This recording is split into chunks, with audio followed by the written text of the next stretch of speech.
Hello student, very good morning to all of you. तो चलिए आज की क्लास स्टार्ट करते हैं। देखिए, आयनीय त्रिज्या क्या होती है कि जब कोई परमाणु इलेक्ट्रॉन त्यागता है तो धन आयन बनाता है ना। जब कोई परमाणु जो है किसी अभिक्रिया में इलेक्ट्रॉन को त्याग रहा है तो धन आयन बनाता है, और जब इलेक्ट्रॉन ग्रहण करता है तो ऋण आयन बनाता है। तो किसी आयन में नाभिक के केंद्र से बाह्यतम कोश तक की दूरी ही उसकी क्या कहलाती है? आयनिक त्रिज्या कहलाती है। किसी नाभिक के केंद्र से बाह्यतम कोश तक की दूरी आयनिक त्रिज्या कहलाती है। ठीक है, तो आयनिक त्रिज्याओं के अध्ययन से दो तथ्यों का पता चलता है। पहला है कि धनायन की त्रिज्या, धनायन कब होता है? जब इलेक्ट्रॉन त्यागता है। ठीक, तो धनायन की त्रिज्या सदैव जो है उसके जनक परमाणु से कम होती है, यानी कि परमाणु में जितने इलेक्ट्रॉन होते हैं वो जनक परमाणु होता है। ठीक है, जब उस उस तत्व से या उस परमाणु से एक इलेक्ट्रॉन जब निकल जाता है तब क्या होता है? उसकी जो त्रिज्या होती है वो कम हो जाती है। ठीक, जैसे कि उदासीन गैसीय परमाणु जो है इलेक्ट्रॉन की जो संख्या है वो जनक परमाणु से कम हो जाती है, और इलेक्ट्रॉन पर प्रभावी नाभिकीय आवेश की मात्रा भी बढ़ जाती है, जिससे कि इलेक्ट्रॉनों पर पहले से अधिक आकर्षण बल लगता है, जिससे कि आयन का आकार घट जाता है। जैसे कि उदाहरण की सहायता से हम समझ लेते हैं कि जैसे सोडियम का अगर हम उदाहरण लें, सोडियम का, ठीक, सोडियम इलेक्ट्रॉनिक विन्यास कितना होता है? 11 होता है। ठीक, इलेक्ट्रॉन कितने होते हैं इसमें? 11 होते हैं ना। तो इलेक्ट्रॉनिक विन्यास हम देखेंगे, इसका क्या लिखेंगे? 1s2 2s2 2p6 और 3s1। ठीक है, ये है ना, 2 2 4 6 10 और 1 11। तो ये इसका इलेक्ट्रॉनिक विन्यास हो गया, यानी कि जो 11 इलेक्ट्रॉन वाला जो सोडियम परमाणु है ये क्या हो गया? जनक परमाणु है। अगर हम कहें कि अगर हम धनायन बनाएं इसका तो क्या होगा? धनायन अगर बनाएंगे यानी कि एक इलेक्ट्रॉन हटा दें अगर, तो क्या होगा? इसमें 10 इलेक्ट्रॉन हो जाएंगे। तब क्या होंगे? 10 इलेक्ट्रॉन हो जाएंगे। तो जब 10 इलेक्ट्रॉन हो जाएंगे तो इसका इलेक्ट्रॉनिक विन्यास क्या होगा? 1s2 2s2 2p6। ठीक है, इतना ही हो जाएगा, यानी कि एक कोश की मात्रा कम हो जाएगी। जैसे फिगर की मात्रा हम समझ लेते हैं। माना ये 1s2 है, ठीक, 2s2, फिर आगे है 2p6, और ये जो है 3s1। जब इसका एक इलेक्ट्रॉन इसने त्याग दिया, धनायन बना दिया, तब क्या करेंगे? 1s2 2s2 2p6, केवल इतना ही बचा है ना।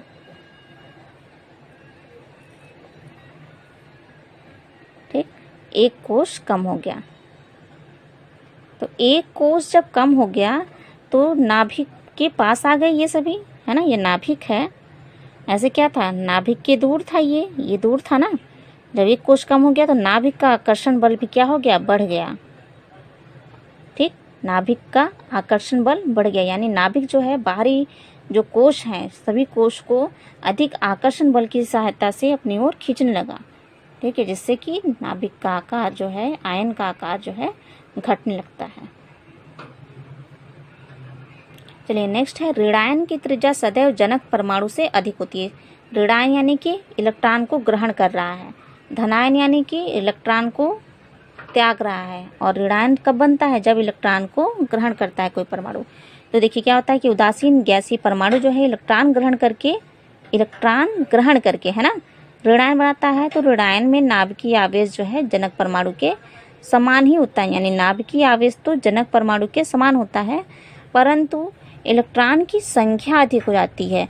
इससे क्या होता है कि ऋणायन में वही नाभिकीय आवेश जो है अधिक इलेक्ट्रॉन पर आकर्षण बल लगाता है, जिससे कि प्रत्येक इलेक्ट्रॉन पर प्रभावी नाभिकीय आवेश घट जाता है। इससे क्या होता है? इलेक्ट्रॉन का जो अभ्र होता है वो फैल जाता है और आयनिक त्रिज्या भी बढ़ जाती है। जैसे कि एग्जाम्पल लेते हैं हम क्लोरीन का, है ना। क्लोरीन का परमाणु क्रमांक कितना होता है? 17 होता है। ठीक है, इलेक्ट्रॉन कितने होते हैं? 17 होते हैं। तो इसका इलेक्ट्रॉनिक विन्यास क्या होगा? 1s2 2s2 2p6 3s2 3p5। अब देखिए काउंट कीजिए, 5 2 7, 7 और 6 कितना होगा? 13 14 15 16 17। ठीक है, यही है ना। जब इसका जो है एक इलेक्ट्रॉन ये ले लेगा तो कितना हो जाएगा? इसका इलेक्ट्रॉनों की संख्या कितनी हो जाएगी? 18 हो जाएगी। तब इसका कितने इलेक्ट्रॉन हो जाएंगे? 1s2 2s2 2p6 3s2 3p6 हो जाएंगे। ठीक है, 3p6 हो जाएंगे। इलेक्ट्रॉन की संख्या अधिक हो रही है। ठीक, ऋणायन में नाभिकीय आवेश लेकिन बराबर होगा। कोई कोष बढ़ नहीं रहा है ना। यहाँ देखिए कोई कोष जो है बढ़ नहीं रहा है, लेकिन इलेक्ट्रॉन की संख्या अधिक हो रही है। इलेक्ट्रॉन की संख्या जब अधिक हुई, ठीक है, तो क्या होता है? नाभिकीय आवेश बढ़ गया। और पी में कितने अधिकतम इलेक्ट्रॉन होते हैं? 6 इलेक्ट्रॉन हो सकते हैं। ठीक है, और 6 जो है पूर्ण पूरित और अर्धपूरित वाला मैंने बताया था कि पूर्ण पूरित जब होता है, फुल फिल्ड होता है, तो इसका क्या होता है? ये अधिक आकर्षण बल से नाभिक की ओर आकर्षित होते हैं, है ना। तो जिससे क्या होता है? प्रत्येक इलेक्ट्रॉन पर जो है आकर्षण बल जो है अधिक लगता है, लेकिन नाभिकीय आवेश घट जाता है। जिससे कि क्या होता है? नाभिकीय आवेश के घटने से इलेक्ट्रॉन का जो अभ्र होता है, अभ्र, ठीक है, जो इस तरह से एक परमाणु के चारों ओर इस प्रकार से इलेक्ट्रॉन का जो अभ्र पाया जाता है, ये फैल जाता है। और फैलने से क्या होता है? आयनिक त्रिज्या बढ़ जाती है। नेक्स्ट है आयनन एंथैल्पी। आयनन एंथैल्पी क्या होती है? कि किसी गैसीय परमाणु की बाह्यतम ऊर्जा वाले इलेक्ट्रॉन को निकालने के लिए आवश्यक मात्रा, ठीक है, ऊर्जा की आवश्यक मात्रा ही उनकी क्या कहलाती है? आयनन ऊर्जा या फिर आयनन एंथैल्पी, या फिर इसी को कहते हैं आयनन विभव। ठीक, आयनन विभव कहलाती है। यानी कि आयनन एंथैल्पी, आयनन ऊर्जा या फिर आयनन विभव कहा जाए तो हम यही कहेंगे किसी गैसीय परमाणु की बाह्यतम ऊर्जा वाले, ठीक है, बाह्यतम ऊर्जा वाले इलेक्ट्रॉन को निकालने के लिए, जैसे कोई परमाणु है, ठीक है, तो मान लीजिए ये सबसे बाहरी कोश है, सबसे बाह्यतम इलेक्ट्रॉन है, तो इस इलेक्ट्रॉन को निकालने के लिए जितनी ऊर्जा की आवश्यकता होगी उसे ही कहेंगे आयनन एंथैल्पी। अब देखिए इसके अलावा अन्य आयनन एंथैल्पी है, जैसे कि प्रथम आयनन एंथैल्पी। तो प्रथम आयनन एंथैल्पी क्या होती है? कि किसी गैसीय परमाणु के, किसी विलगित गैसीय परमाणु के बाह्यतम इलेक्ट्रॉन को निकालने के लिए आवश्यक न्यूनतम ऊर्जा की मात्रा को उस तत्व की प्रथम आयनन एंथैल्पी कहते हैं। यानी कि पहले वाले इलेक्ट्रॉन को, सबसे बाहरी कोश का जो पहला इलेक्ट्रॉन होगा, उसको अगर निकालने के लिए हमें जितनी ऊर्जा की आवश्यकता पड़ी वो उसकी क्या कहलाएगी? प्रथम आयनन एंथैल्पी कहलाएगी। ठीक है, अब क्या होता है? द्वितीय आयनन एंथैल्पी की बात हो रही है। तो द्वितीय आयनन एंथैल्पी क्या होती है? कि किसी उदासीन गैसीय परमाणु के दूसरे इलेक्ट्रॉन को निकालने के लिए, ठीक है, जैसे कि मान लीजिए हमने पहला इलेक्ट्रॉन ये निकाला, दूसरा इलेक्ट्रॉन अगर हम ये निकालें, ठीक है, तो या फिर अगर मान लीजिए किसी कोश में एक ही इलेक्ट्रॉन हो बाहरी, दूसरा इलेक्ट्रॉन हमें यहाँ से निकालना पड़े, तब क्या होता है कि दूसरे इलेक्ट्रॉन को निकालने के लिए जितनी ऊर्जा की आवश्यकता होती है वो उसकी द्वितीय एंथैल्पी कहलाती है। इसी प्रकार से तीसरे इलेक्ट्रॉन को निकालने के लिए जितनी ऊर्जा की आवश्यकता होगी वो उसकी तृतीय आयनन एंथैल्पी कहलाती है। तो अब देखिए क्वेश्चन क्या बनता है कि द्वितीय आयनन एंथैल्पी का जो मान होता है वो प्रथम आयनन एंथैल्पी से अधिक होता है। क्यों होता है? ठीक है, इसी प्रकार से पूछा सकता है कि तृतीय आयनन एंथैल्पी का मान जो है द्वितीय आयनन एंथैल्पी से अधिक होता है। तो क्यों होता है? कि देखिए पहला जो इलेक्ट्रॉन निकाला गया, तो इलेक्ट्रॉन निकालने के लिए ऊर्जा की आवश्यकता होती है ना। किसी भी कोश के, बाहरी कोश के किसी एक इलेक्ट्रॉन को निकालने के लिए ऊर्जा की आवश्यकता होती है। तो जब पहला इलेक्ट्रॉन निकल गया तब क्या होता है? जब पहला इलेक्ट्रॉन निकलता है तो अन्य इलेक्ट्रॉनों पर, यानी कि जो अन्य इलेक्ट्रॉन होते हैं उस परमाणु में, उस पर नाभिकीय आकर्षण बल तेज हो जाता है। ठीक, नाभिक यानी कि अन्य इलेक्ट्रॉनों को अन्य और अधिक आकर्षण बल से अपनी ओर आकर्षित करने लगता है। ठीक, तो जब अधिक आकर्षण बल इस पर लगने लगता है तो जब दूसरा इलेक्ट्रॉन निकालना पड़ेगा, अगर हमें दूसरे इलेक्ट्रॉन की आवश्यकता पड़ेगी तो क्या करना पड़ेगा? क्योंकि ये अधिक आकर्षण बल से आकर्षित होंगे नाभिक की ओर, तो हमें अधिक ऊर्जा की आवश्यकता पड़ेगी। दूसरे इलेक्ट्रॉन को निकालने के लिए क्या होगा? द्वितीय आयनन एंथैल्पी में क्या होगा? दूसरे इलेक्ट्रॉन को निकालने के लिए अधिक ऊर्जा की आवश्यकता होगी।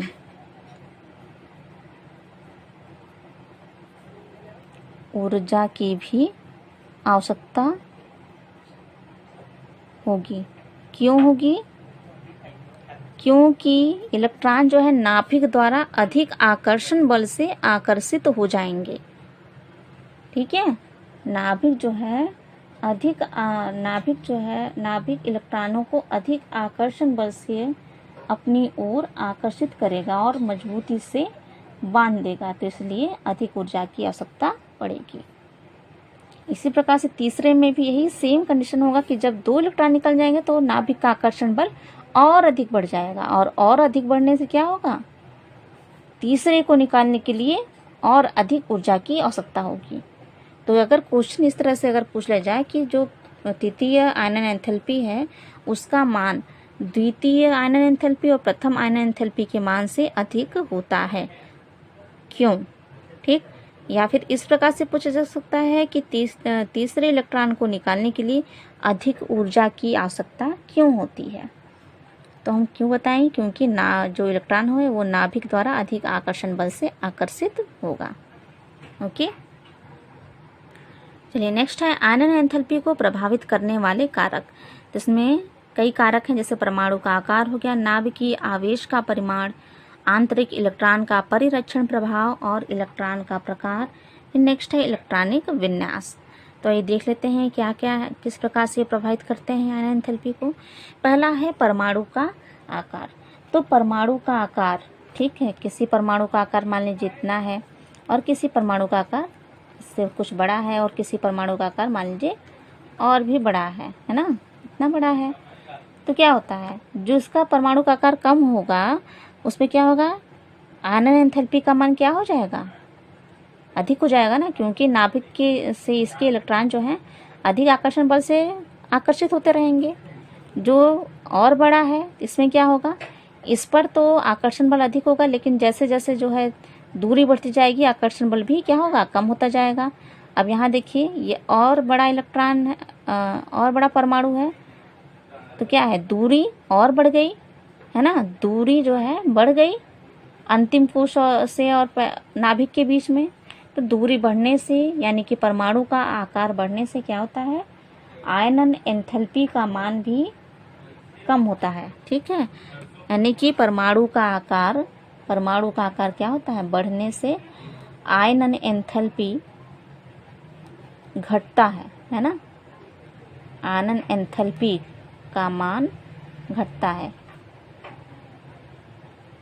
ठीक है, आकार बढ़ा तो आयनन एंथैल्पी का मान घटा, परमाणु का आकार बढ़ा तो आयनन एंथैल्पी का मान घटा। ठीक है, क्योंकि जो बाहरी कोश है, अंतिम कोश जो है इसमें यहाँ से इलेक्ट्रॉन को निकालने के लिए कम ऊर्जा की आवश्यकता होगी, लेकिन जैसे जैसे आकार कम होता जाएगा उसके लिए क्या होगी, इलेक्ट्रॉन को निकालने के लिए अधिक ऊर्जा की आवश्यकता होगी। ठीक है, यहाँ से अधिक ऊर्जा की आवश्यकता होगी इस इलेक्ट्रॉन को निकालने के लिए, यानी कि परमाणु का आकार जो है आयनन एंथैल्पी को बहुत ही प्रभावित करता है। परमाणु का आकार बढ़ने पर आयनन एंथैल्पी का मान घटता है और परमाणु का आकार कम होने पर, ठीक है, कम होने पर क्या होगा, आयनन एंथैल्पी का मान बढ़ता है। ठीक, अब है नाभिकीय आवेश का परिमाण। तो देखिए जैसे कि मान लीजिए कोई है परमाणु है, उसका आकार इस प्रकार से है, माना कि यहाँ पे 2 इलेक्ट्रॉन भरा है ना, यहाँ पे भी 2 इलेक्ट्रॉन है, अगर मान लीजिए कि अन्य इलेक्ट्रॉन भी इसी में भरा जा रहा है ना, यानी कि जो तत्व है उसमें अंतिम कोश में कई इलेक्ट्रॉन है, तो नाभिकीय आवेश क्या है, प्रमुख ऊर्जा स्तर जो है अगर वही है तो नाभिकीय आवेश क्या है, अधिक ही है। ठीक है, तो इससे क्या होता है, नाभिक द्वारा इलेक्ट्रॉन अधिक आकर्षण बल से बने होते हैं, तो इसमें क्या होता है, इलेक्ट्रॉनों को निकालने के लिए अधिक ऊर्जा की आवश्यकता होती है।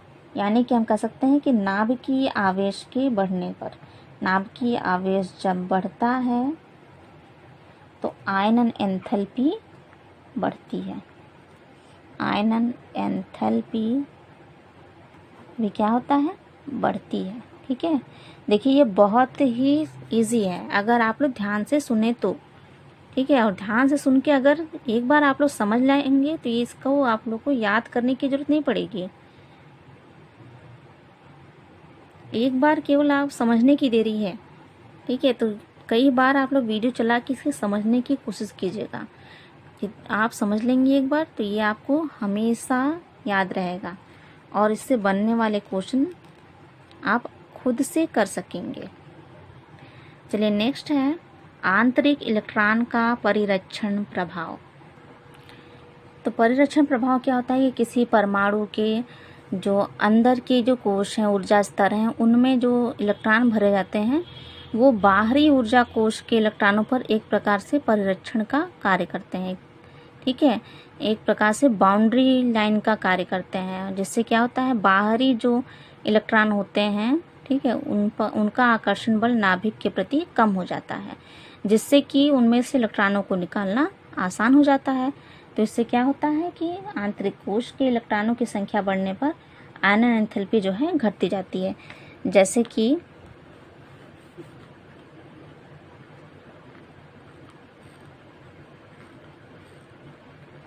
ठीक ये है,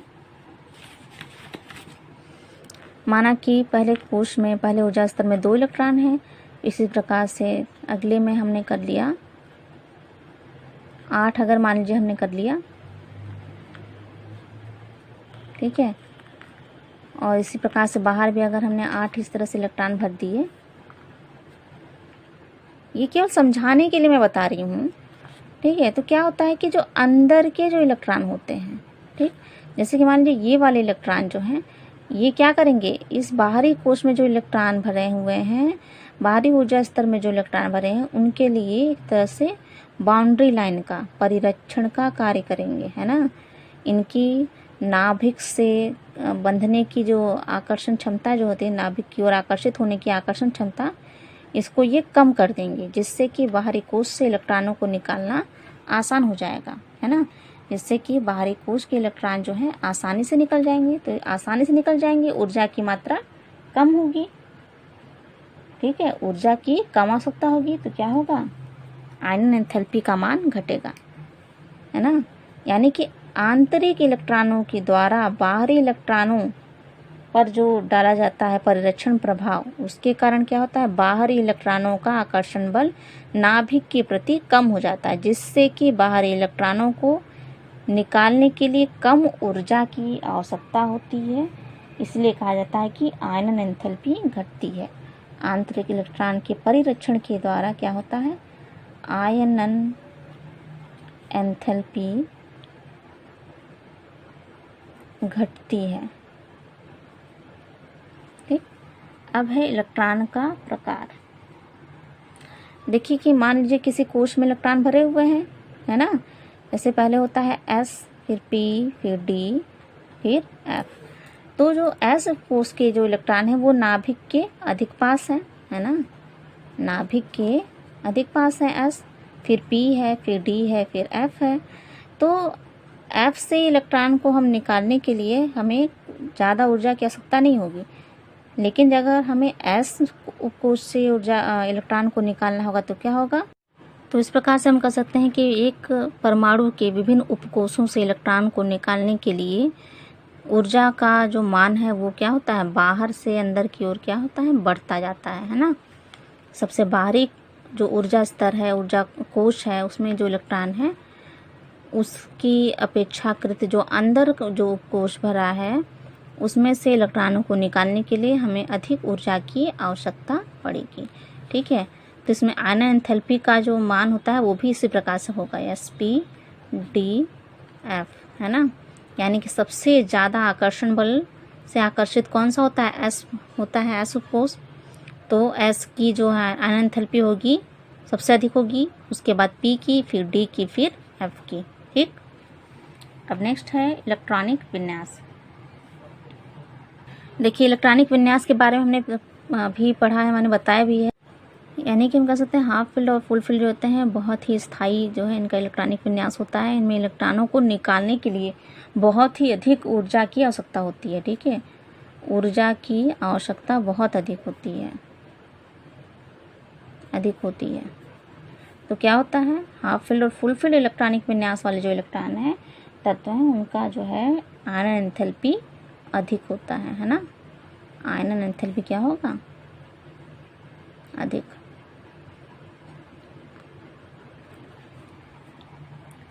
चलिए अब नेक्स्ट देखते हैं आवर्त सारणी में आयनन एंथैल्पी में परिवर्तन।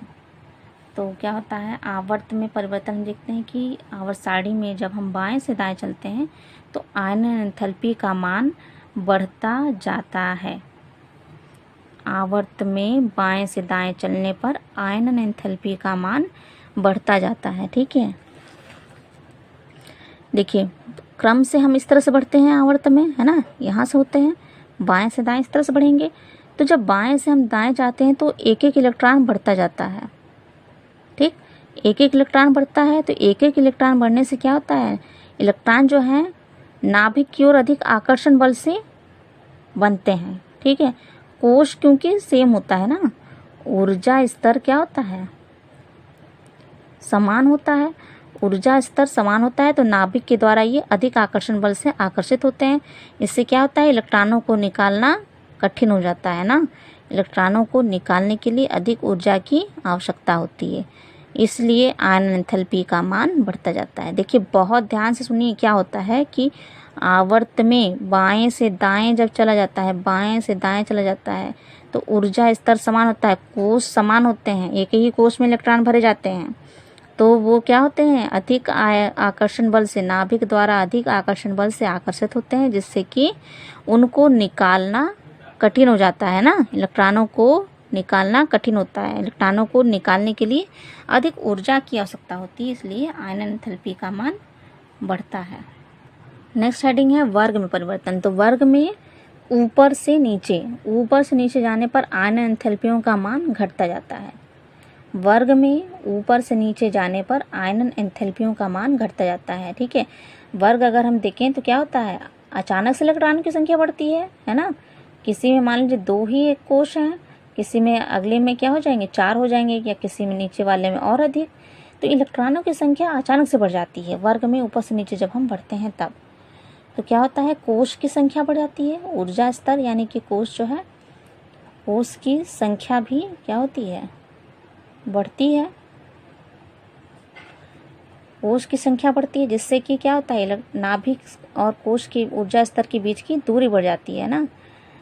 ठीक, दूरी बढ़ जाती है, जिससे क्या होता है, आकर्षण बल, नाभिक का आकर्षण बल कम हो जाता है अंतिम ऊर्जा स्तर पर।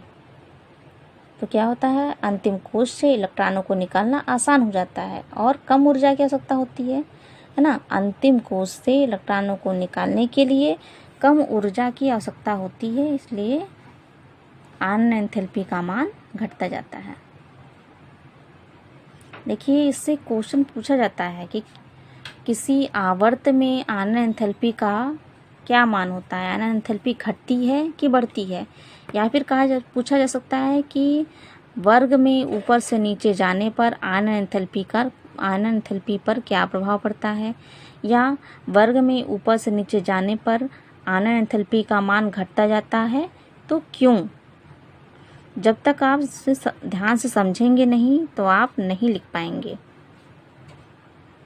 ओके, तो आज के लिए इतना ही रहने देते हैं। अगली क्लास में हम इलेक्ट्रॉन लब्धि एंथैल्पी के बारे में पढ़ेंगे। Okay, thank you.